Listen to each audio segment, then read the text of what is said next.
하나님의 말씀 로마서 10장 4절부터 15절까지입니다.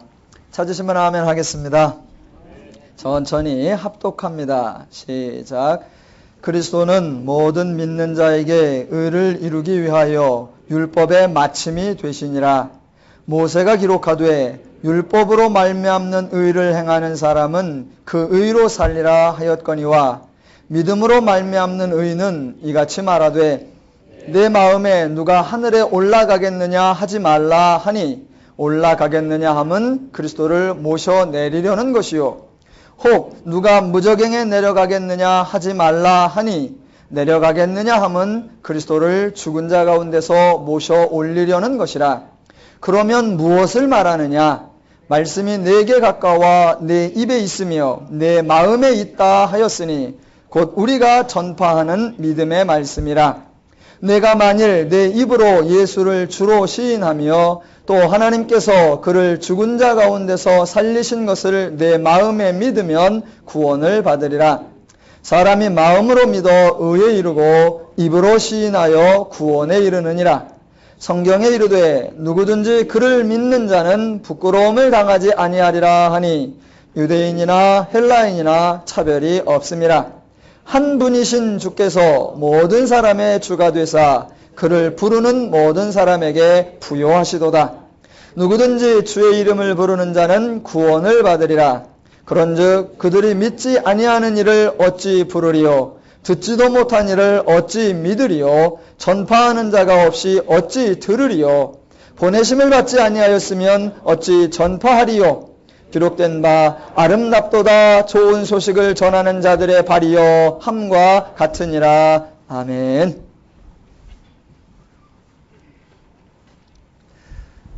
어느 유명한 대기업 회사에서는 이제 새로이 직원을 뽑을 때에 영어 회화를 하지 못하면 뽑지를 않는다고 합니다. 영어가 시대의 대세가 되어가고 있는 것 같습니다. 영어를 새로 배우기 시작한 어린아이가 몇 가지 새로운 단어들을 자주 만나니까 아빠에게 물어봅니다. 사전에도 별로 없는 것 같고 그런데 길거리나 신문에는 넘쳐나는 단어. 어느 날 아빠에게 조심스럽게 물어봅니다. 아빠, KFC가 뭐야? 아빠가 자신 있게 켄터키 프라이드 치킨이야. 아빠, 나사가 뭐야? 나사, 그 우주, 그거 물건 조일 때 쓰는 거야. KGB가 뭐야? 한국 택배회사 이름인데 물론 예전에는 코리아 지역방이라고도 했어. 아이가 이제 어이없어 합니다. 그렇게 어이없어 하는 아이에게 아빠가 이제 도리어 승리를 얻기 위해서 내가 물어볼 테니까 네가 대답을 해봐라. 쉬운 걸로 물어보죠. 스쿨 뭐야? 학교. 대답 잘합니다. 바이시클 뭐야? 자전거. 잘합니다. 아주 어려운 문제를 냅니다. 셀프가 뭐야? 그랬더니 아이의 대답이 걸작입니다. 셀프에는 여러 가지 뜻이 있어. 물도 셀프라고 하고 커피도 셀프라고 하고 대체로 음료수 종류를 커피라고 셀프라고 해. 예, 열심히 하는 것 정말로 중요합니다. 그러나 더욱 중요한 것은 배우는 것입니다. 배우는 것 정말 중요합니다. 그러나 더더욱 중요한 것은 바르게 배우는 것입니다. 신앙은 배우는 것입니다. 기독교에서는 성도를 새로운 피조물이라고 합니다. 몸이 새로워지는 것이 아니라 죄의 종에서 하나님의 자녀가 되고 죄의 소속에서 하나님의 소속으로 죄의 개념에서 하나님의 개념으로 죄의 원리에서 하나님의 방법으로 죄의 속성에서 하나님의 성품으로 변화되는 것을 말합니다. 새로운 피조물이 되는 것은 인간의 수고와 노력으로 되지 않고 하나님의 은혜로 하나님의 선물로 되는 것입니다. 그래서 저와 여러분은 새로운 피조물이 되었습니다. 이제 새로운 소속이 되었고 새로운 신분이 되었고 새로운 존재가 되었기에 내가 속한 그 하나님이 누구이신지 내가 따라야 할 그 하나님의 말씀이 무엇인지 내가 적용해야 할 그 하나님의 방식이 무엇인지를 배워야 하는 것입니다. 기독교는 근본적으로 배우는 종교입니다. 구원은 하나님의 은혜로 받는 것이지만 하나님에 대한 내용은 성경을 통해 배워야 합니다. 기독교는 절대로 인간의 열심을 자랑하는 종교가 아닙니다. 기독교의 자랑은 하나님이요. 기독교의 자랑은 예수님이요. 기독교의 자랑은 복음입니다. 기독교는 자신의 수고로 자신의 삶을 바꾸는 것이 아닙니다. 자신의 수고로 어렵고 역경 가운데서 성공한 사람들의 이야기가 있습니다. 그런 사람들의 이야기를 자수성가한 성공담이라고 합니다. 그러나 기독교에는, 성경에는 어디 하나 자기가 수고하여 성공했다라는 것을 말하지 않고 하나님이 역사하시고 하나님이 은혜를 주시고 하나님이 복을 주셔서 은혜 받은 자들의 이야기가 나오는 것입니다.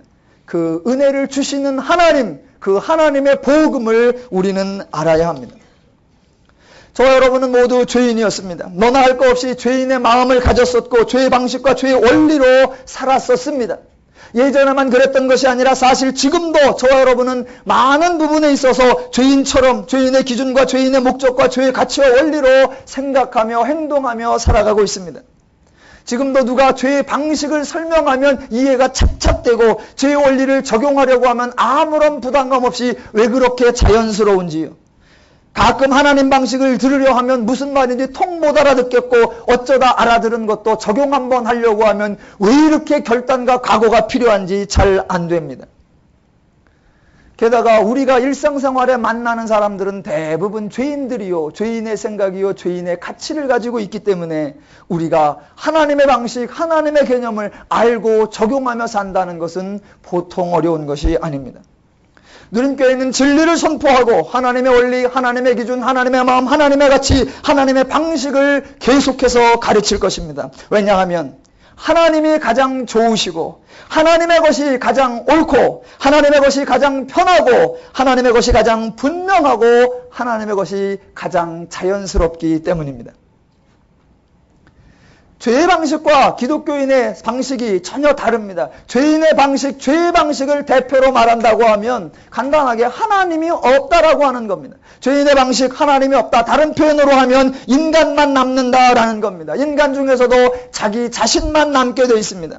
그래서 죄인의 방식은 한마디로 말하면 내가 해야 한다.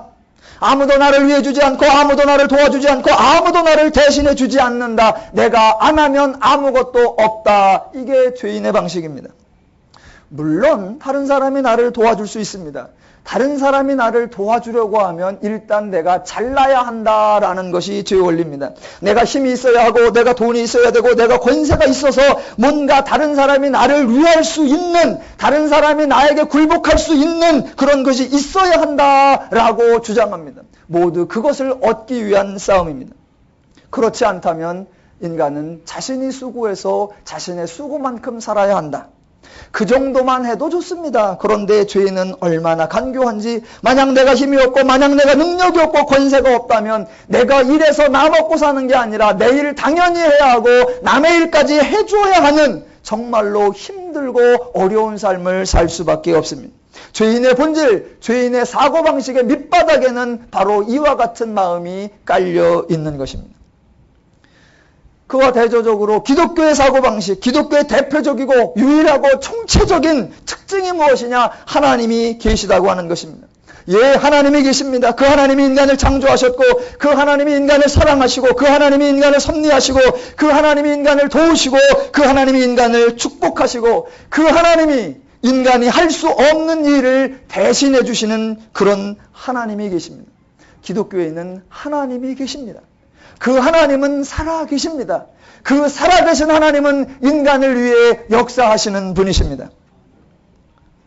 하나님이 살아계심에도 불구하고 마치 하나님이 안 계신 것처럼 생활한다면 그것은 정말로 비극일 것입니다. 그런데 그것보다 더 큰 비극이 있습니다.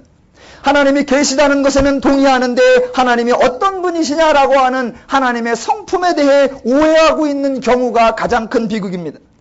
하나님은 계시는데 그 하나님은 인간을 심판하시는 분이다라고 알고 있으면 참으로 힘듭니다. 하나님은 계시는데 그 하나님은 인간이 어떻게 행하시나 그걸 두고 보시고 그 인간의 행위에 따라 판단하신다라고 하시면 정말로 힘든 삶이 됩니다. 만약 하나님이 그런 분이시라면 하나님이 안 계신 것보다 훨씬 인간이 살기 힘듭니다.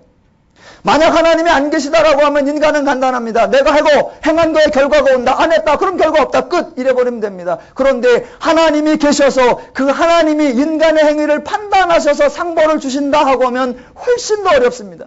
하나님이 인간의 행위를 일단 보십니다. 인간은 수고했습니다. 인간은 열심을 냈습니다. 그랬는데 그 열심과 그 수고가 하나님을 기쁘게 못하거나 하나님께 합당하지 못하면 수고해놓고도 말짱 꽝이 되어버립니다. 그런데 하나님은 그런 분이 아니십니다. 그래서 가장 비극적인 사람은 하나님을 모르는 사람이 아니라 하나님을 잘못 알고 있는 사람, 하나님을 오해하고 있는 사람입니다. 기독교에는 하나님이 계십니다. 하나님이 살아계시고 하나님이 인간을 위해 성도를 위해 언제나 일하시고 수고하고 계십니다. 그래서 성도는 하나님을 위해 무엇을 할까? 교회를 위해서 무엇을 할까? 목사를 위해 무엇을 할까? 그런 고민을 하는 것이 아닙니다. 아무 염려하시지 마시기 바랍니다. 성도는 반대로 하나님이 나를 위해 해주신 것이 무엇일까? 그것을 궁금해하시는 겁니다. 하나님이 나를 위해 이미 행해놓으신 일들이 무엇일까? 그것을 알고 싶어 하시는 것입니다. 그래서 그것을 알아차려서 그것을 자신의 삶 가운데 마음껏 구현하는 것, 그것이 성도의 본분입니다. 부탁을 드립니다. 하나님을 위해서 애쓰지 마십시오. 교회를 위해서 걱정하지 마십시오. 하나님을 위해 무엇을 하려고 하지 마십시오. 교회를 위해 무엇을 하려고 하지 마십시오. 하나님 때문에 인간이 사는 것이지 인간 때문에 하나님이 사는 것이 아닙니다. 교회 때문에 성도가 사는 것이지 성도 때문에 교회가 세워지는 것이 아닙니다. 물론 교회를 운영하기 위해서는 여러 가지 일들이 있습니다. 식당 봉사 다음 주부터 해야 되는데 누가 하느냐? 예, 하시고 싶은 분들이 하세요. 마음속에 내가 하고 싶은데 내가 밥을 해서 성도들이 함께 식사를 하면 얼마나 좋을까? 그런 기쁜 마음으로 하세요. 그런 식사여야 한 번을 먹어도 소화가 잘 됩니다. 늘 교회를 위해 주방 봉사에 동참해 주시는 모든 성도님들께 큰 감사를 드립니다. 헌금 누가 하시는 거냐? 하나님이 주신 바 은혜가 너무나 감사하다. 그런 분들이 헌금하시는 거예요. 예, 정말로 감사를 드립니다. 혹시 내가 어디 가서 써도 이 돈은 쓰지. 내가 여기서 안 내도 딴 데 가서 뜯기지. 차라리 하나님께 내면 감사라도 하고 생색이라도 나지. 그래서 헌금하시는 분이 계십니까? 그래도 감사합니다. 어쨌거나 내주시면 감사합니다. 꽃꽂이를 누가 하느냐? 예, 하시고 싶은 분이 하시는 거예요. 교회 홈페이지에 누가 글을 올리느냐? 예, 글을 쓰시고 싶으신 분이 쓰시는 겁니다. 내가 글을 올렸는데 왜 댓글이 안 올라올까? 왜 리플이 안 달릴까? 서운해하지 마십시오. 내가 쓰고 싶어서 썼다. 그것으로 충분히 여기십시오. 교회 청소 누가 하느냐? 하고 싶은 분들이 하는 겁니다. 청소해서 마음이 편하다. 그런 분들이 하는 거예요. 신앙은 자기가 좋은 것을 하는 것입니다. 복음을 알고 진리를 알고 그것이 좋기 때문에 기쁨으로 즐거워서 자원해서 하는 것. 예, 그게 신앙생활입니다. 난 아직 잘 모르겠다. 하고 싶은 마음이 하나도 안 생긴다. 그러면 아직은 하지 마시고 그런 걸 먼저 배우십시오. 지금 내가 좋아서 하고 있는 거 다른 사람은 좋아하지 않을 수 있습니다. 나도 지금은 좋아서 그것을 하지만 얼마 지나면 나도 그것이 싫어서 안 할지도 모릅니다. 내가 지금 하고 있는 것 생색내지 마시고 남이 지금 하고 있지 않은 것 비판하지 마시고 내가 지금 하고 있지 않는 것에 대하여 죄책감 느끼지 마시고 남이 지금 하고 있는 것에 대해서 불편해하지 마십시오. 그죠? 본인이 복음을 알고 진리를 알고 그래서 자신이 받은 은혜대로 자신의 마음속에 하나님이 감동 주시는 대로 기쁨으로 즐거움으로 하시면 됩니다. 신앙은 즐겁고 자유롭고 편하고 행복한 것입니다. 누림교회가 창립 4주년입니다. 4년 전에는 누림교회가 없었습니다. 앞으로 4년 후에 누림교회가 없을지도 모릅니다. 누림교회 하나님이 세우셨습니다. 누림교회 지금까지 하나님이 섭리하셨습니다. 누림교회 앞으로도 하나님이 선히 여기시는 대로 될 줄로 믿습니다. 교회의 힘은 하나님이십니다. 감사하지 않는 100사람 때문에 교회가 망하는 것이 아니라 감사하는 한 사람을 통해 하나님이 역사하실 것입니다. 교회의 능력 하나님이십니다. 진리를 모르는 무지한 사람 100명 때문에 무너지는 것이 아니라 진리를 아는 한 사람을 통해 하나님이 역사하실 것입니다. 교회의 기둥 하나님이십니다. 헌신하지 않는 100사람 때문에 쓰러지는 것이 아니라 헌신하는 한 사람을 통해 하나님이 견고케 하실 것입니다. 교회의 소망 하나님이십니다. 세상에 교회를 반대하는 죄인 100명, 1000명, 10,000명 때문에 교회가 어두워지는 것이 아니라 한 사람 성도를 통하여 하나님이 교회를 밝히시고 세상을 밝히실 것입니다. 저는 하나님을 믿습니다. 교회는 하나님 때문에 신나고 즐거운 곳이지 절대로 하나님 때문에 고민과 염려가 생겨서는 안 됩니다. 신앙은 하나님 때문에 평안하고 행복한 것이지 부담과 짐이 생겨서는 안 됩니다. 교회는 말씀을 배우며 내가 성숙해가는 것이지 교회를 위해 성도가 희생당하는 곳이 아닙니다. 성도가 신경 써야 할 것은 언제나 한 가지입니다. 내가 하나님의 말씀을 알아가면서 죄를 이김으로 내 안에 은혜를 누리며 살고 있는가? 그거 하나만 신경 쓰십시오. 제가 평상시 성경 공부에 자주 하던 질문을 다시 한번 해보겠습니다. 예수 믿어서 평안하십니까? 누림교회 다니셔서 행복하십니까? 예, 신앙은 절대로 다른 사람하고 비교하는 것이 아닙니다. 늘 자기 자신과 비교하는 겁니다. 작년에 비해서 내가 한 해 동안 성경을 더 배워서 내가 하나님을 더 알고 있는가? 그렇게 성경을 알아서 작년에 비해 금년에는 내가 죄를 이기기가 훨씬 더 수월해졌는가? 그렇게 내가 복음을 알고 보니 하나님의 방법을 적용하기가 훨씬 자연스러워졌는가? 그래서 내 삶이 평안하고 즐겁고 행복한가? 신앙은 늘 하나님 안에서 자기를 점검해 보는 것입니다. 기독교회는 하나님이 계시고 그 하나님이 인간을 구원하기로 계획하셨고 그 하나님의 기쁜 뜻에 정말로 기쁨으로 동참하신 그리스도가 계신 것입니다. 우리가 예수를 믿는 이유는 예수가 우리가 당할 결과를 대신 당하여 우리는 그 결과를 당하지 않고 도리어 예수의 부활과 영광에 동참하여 하나님의 은혜와 축복을 누릴 수 있기 때문입니다. 그래서 성경은 하나님의 뜻을 선포하고 그 뜻에 따라 순종하신 예수 그리스도의 역사를 선포합니다. 오늘 10장 4절에 이렇게 되어 있습니다. 그리스도는 모든 믿는 자에게 의를 이루기 위하여 율법의 마침이 되시니라. 예, 예수 그리스도가 하셨습니다. 성경은 어떤 인물이 어떤 일을 행했다고 사람의 수고와 사람의 애씀을 말하지 않습니다. 오직 예수 그리스도의 역사를 선포합니다. 그리스도의 십자가 사건을 통해 우리가 죄의 소속에서 하나님의 소속이 되었고 우리가 죄의 마음에서 하나님의 마음을 갖게 된 것입니다. 여러분이 생각하실 때마다 늘 분별해 보시기 바랍니다. 지금 나의 생각이 죄의 생각인가 하나님의 생각인가? 여러분이 행동하실 때마다 꼭 점검해 보시기 바랍니다. 지금 나의 행동이 죄의 방식인가 하나님의 방식인가? 그리고 그때마다 명심하시고 기억하십시오. 하나님이 옳다. 하나님의 방식이 좋다. 하나님의 뜻이 맞다라고요. 10장 5절에 보면 이렇게 나옵니다. 모세가 기록하되 율법으로 말미암는 의를 행하는 사람은 그 의로 살리라 하였거니와. 예, 여기서 말하는 율법으로 말미암는 의라고 하는 표현은 자신이 율법을 지켜서 그 율법의 기준을 충족시켜서 의롭다는 선언을 받겠다라고 하는 것입니다. 그렇게 할 사람은 그렇게 살아라, 그렇게 해보라는 것입니다. 자신이 할 수 있다, 그 기준을 충족시킬 수 있으면 해보라는 것입니다. 역사 이래 그렇게 하려고 시도했던 사람이 참으로 많았고 지금도 하고 있는 사람이 많을 것입니다. 그러나 그 결과는 뻔한 것입니다. 도무지 그 기준에 도달할 수 없을 뿐만 아니라 자기만 자기 의에 빠져 있을 뿐 아무에게도 인정받지 못하며 도리어 모든 사람을 정죄하고 있는 모습을 발견할 것입니다. 그렇게 율법으로 의를 얻으려고 해서는 다 실패합니다. 그래서 6절과 7절에 하나님의 방법, 믿음으로 말미암는 의라는 것이 등장합니다. 여기서 믿음으로 말미암는다라고 하는 것은 바로 하나님이 하신다라는 겁니다. 내가 행하지 않았는데도 하나님이 주셔서 하나님이 의롭다고 칭해 주셔서 의로워졌다라고 하는 것입니다. 그 사람은 자신이 무엇을 행한 것이 없기에 자신이 행했다라고 할 수 없다라는 것입니다. 그래서 성도는 이런 말을 해서는 안 되고 도리어 이런 말을 해야 된다라고 하는 게 6절부터 나오는 겁니다. 이런 말은 하지 마라. 그게 6절과 7절입니다. 읽어보겠습니다. 내 마음에 누가 하늘에 올라가겠느냐 하지 말라. 왜? 그런 말을 하는 것은 그리스도를 모셔 내리려는 것이요. 또 누가 무저갱에 내려가겠느냐? 그런 말 하지 말라. 왜? 내려가겠느냐 하면 그리스도를 죽은 자 가운데서 모셔 올리려는 것이라 라는 것입니다. 인간은 하나님을 모셔 올려오거나 인간은 하나님을 모셔 내려올 수 있는 것이 아닙니다.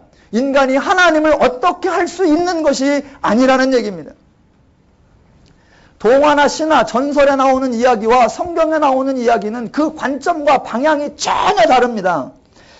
그 신화나 전설에 나오는 신들은, 거기 나오는 신들은 대부분 상당히 장난꾸러기이며 인간을 괴롭힙니다. 그래서 그 신의 저주에 인간이 곤고함과 역경에 처했을 때 인간 중에 엄청난 용기와 대단한 각오를 가진 어떤 한 사람이 신에게 나아갑니다. 그렇게 신을 찾아 나가면 그런 전설에 보면 꼭 신은 졸고 있어요. 졸고 있을 때 이 용맹스러운 이 인간이 그 신을 몰래 그 어떤 인간의 저주를 풀 수 있는 비법을 딱 가지고 나와서 막 벗어나려고 하면 꼭 신은 그때 깨가지고 이제 인간을 때리려고 그래. 그러면 갑자기 또 인간은 용기 백배하여 그걸 물리치고 딱 벗어납니다. 극적으로 뛰어내리면 해필 또 거기에 지나가던 비행기 위에 딱 타게 돼 있어. 예? 그래서 인간에게 와서 인간의 저주를 풀어줍니다. 그래서 그 사람이 영웅이 됩니다. 그렇게 해서 그 사람이 영웅이 되고 그 사람이 영웅이니까 그런 일을 합니다. 그러나 기독교는 그런 방식과는 전혀 무관합니다. 왜 무관하느냐? 첫째, 하나님은 인간을 심판하거나 저주하지 않기 때문입니다. 그래서 인간이 하나님과 맞서야 하는 그런 일이 없습니다. 또 혹시 인간이 어떤 어려움과 역경과 곤고에 처해 있을 때 인간이 하나님을 찾아가는 것이 아니라 하나님이 인간을 사랑하시기 때문에 언제나 먼저 하나님이 인간을 찾아오시고 먼저 하나님이 인간에게 은혜를 주십니다. 그래서 인간은 하나님을 찾아 나갈 필요도, 하나님께 드릴 뇌물을 준비할 필요도, 하나님과 싸워 이길 비밀 병기를 만들 그럴 필요도 하나도 없습니다. 정확하게 말하면 인간은 죄인이 되어 자기가 왜 그런 곤고함에 빠져 있는지, 어디 가야 해결을 받아야 하는지 조차도 모르고 있습니다. 바로 그때 하나님이 인간을 찾아오십니다. 하나님이 해답을 가지고 인간을 찾아오십니다. 해답뿐만이 아니라 아예 해결을 해 가지고 오십니다. 해결해서 완성해서 성취된 것을 가지고 오십니다. 그것뿐만 아니라 너에게 이루어진 이 결과가 앞으로 영원토록 변치 않을 거다라고 하는 보장까지 해 주십니다. 기독교는 완벽한 하나님의 역사하심입니다. 그래서 성도는 누가 하늘에 올라가겠느냐, 누가 음부에 내려가겠느냐, 그런 말을 하지 말라. 네가 하나님께로 나아가거나 네가 하나님을 감동시키거나 네가 하나님의 기준에 맞거나 인간은 그런 식으로는 아무것도 할 수 없다라는 말입니다. 대신 인간은 이 말을 하라라는 것입니다. 뭐라고 하느냐? 10장 8절. 무엇을 말하느뇨? 말씀이 내게 가까워 내 입에 있으며 내 마음에 있다 하였으니 곧 우리가 전파하는 믿음의 말씀이라. 누가 하늘에 올라가겠느냐? 말하지 말라. 누가 무저갱에 내려가느냐? 말하지 말라. 한마디만 하라. 뭐라고요? 말씀이 내게 와 있다라고요. 말씀이 내게 와 있다. 어디 가서 가져왔어? 말씀 가지러 하늘에 갔다 왔니? 아니. 말씀 가지러 무저갱에 갔다 왔니? 아니. 그러면 어떻게 말씀이 있니? 말씀이 내게로 왔어. 어떻게? 은혜로. 말씀이 내게로 와서 내 마음에 있어. 어떻게? 은혜로. 말씀이 내게로 와서 내 마음에 있고 내 입술에 있어. 어떻게? 하나님의 은혜로. 나에게 은혜를 주시고 복을 주시기 원하는 하나님의 자유로, 나에게 진노가 아니라 긍휼의 자비하심을 알게 하시려고 하는 하나님의 권리로 말씀이 내게 와 있고 내 마음에 있고 내 입술에 있다. 누가 하셨다? 하나님. 흔히들 본문 10장 9절로 13절까지가 구원받는 방법으로 많이 오해를 하고 계시는 구절입니다. 자, 9절 한번 읽어보겠습니다. 내가 만일 내 입으로 예수를 주로 시인하며 또 하나님께 그를 죽은 자 가운데서 살리신 것을 내 마음에 믿으면 구원을 얻으리니입니다. 아마도 이 구절에서 구원받는 방법을 찾으시는 분이 많으십니다. 구원은 어떻게 받느냐? 입으로 믿고 시인하는 것입니다 라고요. 아니요, 그렇지 않습니다. 여러분, 기독교에는 조건이 없습니다. 기독교에는 방법이 없습니다. 구원 얻는 방법 없습니다. 복 받는 방법 없습니다. 하나님께 사랑받는 방법 없습니다. 왜 없느냐? 하나님이 먼저 은혜와 복을 주시기 때문입니다. 인간이 하나님 앞에 어떤 것을 할 수도 없고 하나님 앞에 설 수도 없고, 그래서 성경 어디에도 인간의 조건, 인간의 방법, 인간의 행위를 강조하지 않습니다. 인간의 행위가 하나님 앞에 설 자리가 없습니다. 하나님이 먼저 은혜를 주시고 하나님이 먼저 복을 주시고 하나님이 먼저 긍휼을 주시기 때문입니다. 하나님 앞에 인간의 행위와 인간의 어떤 특성이 강조될 것이 하나도 없는데 딱 한 군데 하나님 앞에 인간의 역할, 인간의 행위, 인간의 수고가 나타나는 곳이 있습니다. 그게 어디냐면 결과를 누리는 곳입니다. 은혜를 주시는 분은 하나님이시고 은혜를 누리는 존재는 인간입니다. 이 일을 하시는 분은 하나님이시고 그 결과를 즐기는 존재는 인간입니다. 십자가를 지시는 분은 하나님이시고 영광을 얻는 존재가 인간입니다. 기독교는 하나님이 일하셔서 구원과 은혜와 복을 주시면 인간이 그 은혜를 누리며 즐기며 신나고 행복하게 사는 것, 이게 기독교의 모습입니다. 그러니까 오늘 9절도 절대로 구원 얻는 방법, 구원 얻는 조건이 아닙니다. 9절에 등장하는 시인한다, 믿는다 라고 하는 표현은 인간의 행위를 강조하는 것이 아닙니다.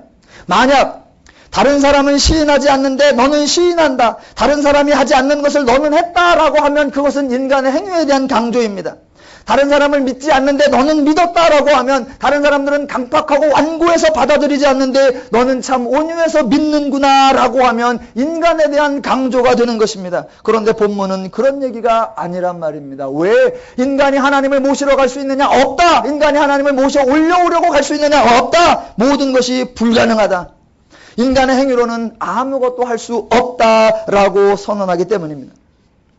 그러면 예수를 시인하는 것, 예수를 믿는 것, 이것은 왜 등장하느냐? 인간들이 생각하는 자신들이 행위를 통해서 얻으려고 하는 것에 비하면 이 부르는 것, 믿는 것은 아무 일도 아니다라고 하는 것을 나타내는 겁니다. 시인하고 믿는 것은 인간이 해야 하는 일, 구원을 받기 위한 조건으로 해야 하는 행위로 제시되는 것이 아니라 구원이 하나님이 주시는 것이기에 너에게는 얼마나 일도 아니냐, 너는 아무 할 일도 없다, 그것을 설명하는 것으로 등장합니다. 예를 하나 들어보겠습니다. 집에서 저희 집 얘기는 아닙니다.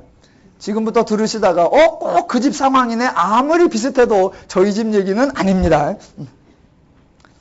예를 들어 아침에 아내가 바쁘게 분주하게 움직이고 있습니다. 아침에 일어나서 밥 지으랴, 애 학교 가는 거 챙기랴, 또 남편 아이셔츠 다리랴, 동분서주하고 막 그렇게 바쁘고 있는데 늦지막히 일어난 남편이 겨우 세수하고 하고 나서 여보 양말 어딨어? 나 양말 줘! 이렇게 외쳐댑니다. 그럼 이제 주방에서 바쁘게 있던 아내가 아이 거기 두 번째 서랍에 있잖아요. 아이 몰라 양말 줘! 그러면 아내가 갑자기 소리를 버럭 지릅니다. 아이고 내가 얼마나 바쁜데 손이 10개라도 모자랐겠구만. 그것 좀 찾아 신어요. 그것도 일이라고. 이렇게 표현합니다. 남편 생각에는 내가 양말을 꺼내 신는 것도 엄청난 일을 하고 있다라고 생각이 들겠지만 아내는 그게 뭔 일이요? 라는 겁니다. 그것 좀 찾아 신어요. 그게 뭐 일이라고. 그 말 속에 담겨있는 아내의 속뜻은 바로 이런 겁니다. 아니 내가 양말을 빨아 신으라 그래? 다 빨아놨잖아. 아니 내가 양말을 건조대에서 걷어다 신으라 그래? 다 걷어다 놨잖아. 아니 내가 양말을 여러 컬러 섞여있는 중에 짝 맞춰서 신으라 그래? 다 맞춰놨잖아. 아니 내가 양말을 옷장 깊숙이 숨겨놔서 이리저리 헤매서 찾아서 신으라 그래? 서랍에 다 정리해놨잖아. 그냥 신으면 되는데 그것도 일이라고 꼼짝도 안 하려고 그래? 아내는 자신이 일을 다 해놨다는 겁니다. 그래서 남편은 꺼내만 신는 거, 그건 일도 아니라는 거예요. 그런데 만약 남편이 그거 하나 꺼내놓고 오늘 아침에는 너무 피곤했어. 왜 양말 꺼내 신었어?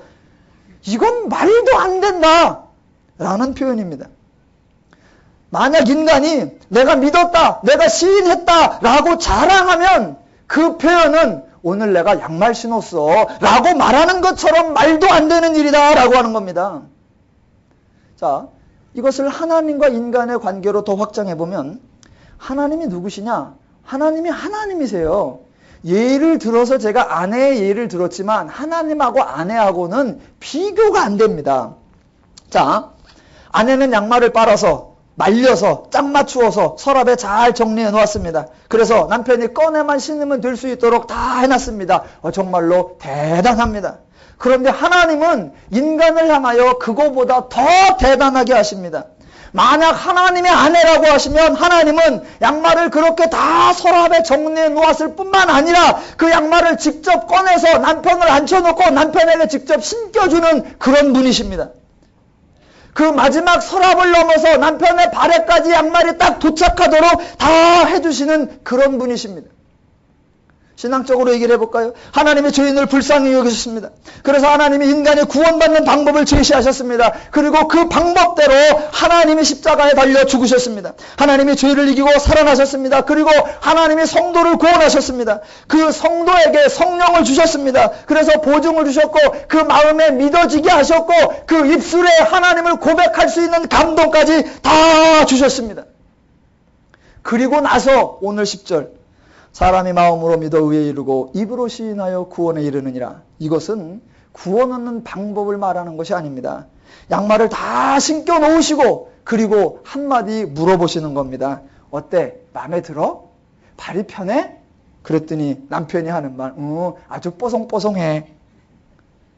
그거는 시인이 아니라 고백이라고 하는 것입니다. 이미 이루어진 일, 이미 성취된 일, 이미 완성된 일에 대한 고백입니다. 그 말을 해야 양말이 발로 들어오는 것이 아니라 이미 양말을 신은 자의 고백입니다. 하나님은 인간에게 결단을 요구하고 선택을 요구하고 행위를 요구하는 것이 아니라 하나님이 행하신 일에 대한 고백을 기대하는 것입니다. 인간의 음성을 듣고 그제서 하나님이 일하시는 것이 아니라 하나님의 역사를 체험하고 인간이 고백하고 시인할 수 있게 되는 것입니다. 11, 12, 13절이 다 똑같은 내용입니다. 한번 읽어보겠습니다. 성경에 이르되 누구든지 그를 믿는 자는 부끄러움을 당하지 아니하리니 유대인이나 헬라인이나 차별이 없음이라 한 분이신 주께서 모든 사람의 주가 되사 그를 부르는 모든 사람에게 부여하시도다. 누구든지 주의 이름을 부르는 자는 구원을 얻으리라. 예수를 믿는다, 예수를 시인한다, 예수를 부른다, 이 말들은 구원을 얻기 위한 간구와 구원을 얻기 위한 조건을 충족시킨다가 아니라 구원받은 자의 표시요, 구원받은 자의 간증입니다. 구원받은 자가 예수를 믿는 것이요, 구원받은 자가 예수를 시인하는 것이요, 구원받은 자가 예수를 부를 수 있는 것입니다. 간혹 어떤 분이 이렇게 설명하십니다. 이야, 세상은 그렇게 살기가 힘든데 기독교에서 하나님이 제시하는 방식은 정말 쉽다. 얼마나 쉽냐? 그냥 부르면 돼. 주여, 그러면 그냥 다 돼. 그것도 못해? 뭐가 어려서 그것도 못해? 주여, 자 한번 해봐. 주여, 주여, 주여. 지금 기독교가 그렇게 쉽다? 아니요. 기독교는 그게 아닙니다. 기독교는 그거보다 훨씬 더 쉽습니다. 뭐냐? 그것도 하지마. 이미 너는 구원 받았어. 이미 너는 하나님의 자녀가 되었어. 이미 너는 하나님의 백성이 되었어. 라고 선언해주고 알겠니? 라고 하시는 겁니다. 그러면 주여도 필요 없습니다. 네. 지금 본문은 구원받는 조건으로가 아니라 구원받은 자가 부를 수 있고 믿을 수 있고 시인할 수 있고 우리는 그 부르는 것, 믿는 것, 시인하는 것을 쟤는 안 하는데 우리는 하는 우리 인간의 행위와 조건으로 생각했단 말입니다. 아니요. 목사님 아무리 본문을 봐도 주의 이름을 부르는 자, 주의 이름을 믿는 자 그리고 그동안 설교 듣기를 다 그렇게 들었는데 그 말이 맞습니까? 예, 맞습니다. 왜 맞나? 한번 내려가 봅시다. 14, 15절로. 자, 만약 믿음으로 믿는 것이 강조되고 입으로 시인하는 것이 강조된다면 그 믿는 사람, 그 시인하는 그 당사자에게 초점이 맞춰져야 됩니다. 마음으로 믿은 사람, 입으로 시인한 그 사람에게 치하와 상급이 주어져야 됩니다. 야, 남들은 안 믿었는데 너는 믿었구나. 네 믿음이 대단하다. 야, 남들은 시인하지 않는데 너는 시인하는구나. 네 입술이 대단하다. 야, 남들은 부르지 않는데 너는 부르는구나. 야, 네 음성이 대단하다. 라고 그를 칭찬해야 합니다. 그러나 본문은 그렇게 돼 있지 않습니다. 14, 15절 읽어보겠습니다. 그런즉 그들이 믿지 아니하는 일을 어찌 부르리요 듣지도 못한 일을 어찌 믿으리요 전파하는 자가 없이 어찌 들으리요 보내심을 받지 아니하였으면 어찌 전파하리요 기록된 바 아름답도다 좋은 소식을 전하는 자들의 발이여 함과 같으니라 입니다. 그동안 우리는 평상시 믿는 사람이나 고백하는 사람에게 강조를 두었습니다. 그런데 성경은 믿는 사람, 고백하는 사람은 결과라는 것입니다. 믿는 것은 결과요. 고백은 결과다. 그 결과가 오도록 누군가 너에게 들려주었고 그 들려줄 수 있도록 누군가가 보냈고 그 보냄을 받아 누군가가 복음을 들고 왔다. 그 보내고 복음을 들고 오고 말하지 않으면 너는 들을 수도 없고 알 수도 없고 부를 수도 없고 믿을 수도 없고 시인할 수도 없다. 너의 행위에 따라 달린 것이 아니라 그 모든 사람의 수고의 결과로 네가 믿을 수 있고 부를 수 있고 고백할 수 있는 것이지 너 때문에 그 사람들이 그때서 존재하는 게 아니다라고 말하는 것입니다. 자, 본문은 믿는 자, 고백하는 자를 강조하는 것이 아니라 반대로 강조하는 겁니다. 내가 아무리 믿고 고백하려고 해도 듣지 않으면 불가능하다. 내 공로가 너에게 있는 것이 아니라 내게 들려준 자 그에게 있다. 너에게 그 소리를 전해준 자 참 고마운데 누군가가 그 사람을 보내지 않았다면 너는 들을 수 없다. 그래서 복음을 전파한 사람, 복음을 가져온 사람, 그 수고한 사람이 정말로 애쓴 거다. 그래서 오늘 제목이 뭐냐? 아름다운 발이여. 아름답도다 좋은 소식을 전하는 자들의 발이여. 만약 마음으로 믿는 자, 입으로 시인하는 자, 주를 부르는 자, 그게 오늘 포인트라고 하면 성경이 이렇게 나와야 됩니다. 아름답도다 마음으로 믿는 그 심정이요. 아름답도다 주를 고백하는 그 입술이요. 아름답도다 주를 부르는 그 음성이요. 그 사람에게 강조가 되어야 됩니다. 근데 오늘 그 사람에 대해서는 한마디도 없습니다. 너는 부를 수 있었다. 너는 믿을 수 있었다. 너는 고백할 수 있었다. 어떻게 너를 너 되게 하도록 하기 위하여 말하고 전파하고 너에게 달려온 그 복음을 들고 좋은 소식을 들고 온 그 아름다운 발이 있었기 때문에 너라고 하는 결과가 만들어졌다. 아름다운 건 네가 아니라 너를 만들어낸 그 아름다운 발이여다. 조금만 더 나가볼까요? 그러면 그 사람은, 그 복음을 들고 온 그 사람은 어떻게 올 수 있었을까요? 당연히 하나님이 그 사람을 보내셨겠죠. 그러면 원천 가장 근본적인 아름다움은 하나님이시겠네요. 그렇지요. 그럼 오늘 본문에 아름답도다 하나님의 인간 사랑이요. 아름답도다 인간을 위하여 하나님의 사람을 보내시는 그 하나님의 그늘하심이요. 아름답도다 하나님의 인간의 애틋한 사랑이요. 라고 해야 되는데 하나님 얘기는 안 나옵니다. 왜냐하면 하나님은 원래 그러신 분이니까. 눈물 나지 않습니까?